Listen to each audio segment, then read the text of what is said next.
On Memorial Day, we take a moment to honor service members who gave their lives for their country, and often lost in this are the Nisei soldiers, Japanese-American military members who fought and died in key battles during World War II. This Asian American Pacific Islander Heritage Month, we want to focus on them and the Go for Broke National Education Center here in L.A. And joining us now is Mitch Maki, president of the center. And Mitch, he's a good friend of mine. We've done a lot of projects together, Mitch, and it's great to have you talk to us today. And why don't you start us out with just a simple question. Who are these soldiers and what makes them so special?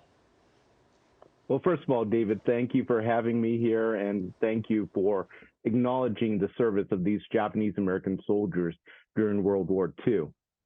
At Go for Broke National Education Center, we tell the story of the young Japanese-American men and women who chose to serve the United States of America during World War II by military service, despite the fact that at that time, the U.S. had turned its back on the Japanese-American community, distrusted them, and in fact incarcerated many of these young men and women and their families in American concentration camps across the nation. These young men and women would go on to demonstrate the wisdom of America's promise, the promise that in our nation, no one is to be judged by the color of their skin, the nation of their origin, or the faith that they choose to keep. In Europe, they were known as the 100th 442nd, and they would go on to become the most highly decorated unit of their size in American military history for their length of service.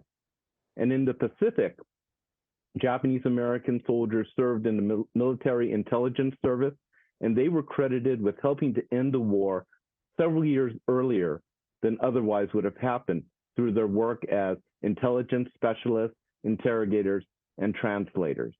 It's an amazing story when you think about who these young men and women were, where their families were during this time, and yet they chose to serve our nation.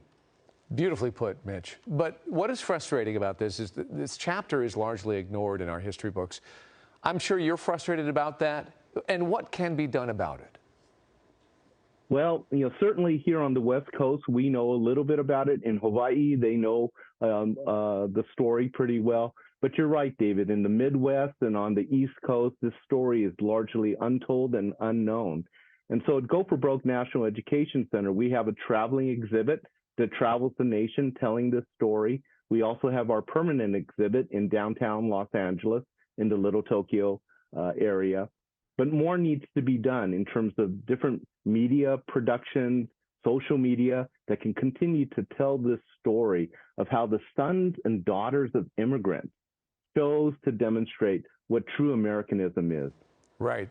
We need to make it a grassroots effort to kind of get the information out there, Mitch. So where can people go to learn more about these great heroes? Well, certainly you can go to our website, goforbroke.org. And if you're in the Little Tokyo area, especially on weekends, come and visit our permanent exhibit. It's on the current corner of First and Central. And the monument, which you see behind me, is also about 300 yards away, close to the corner of Temple and Alameda. All right. Those are great locations. You've done beautiful work, Mitch. I want to thank you for being here with us today. And thanks for all you do, especially when it comes to the legacy of these great heroes. Thank you for having us, David. You bet.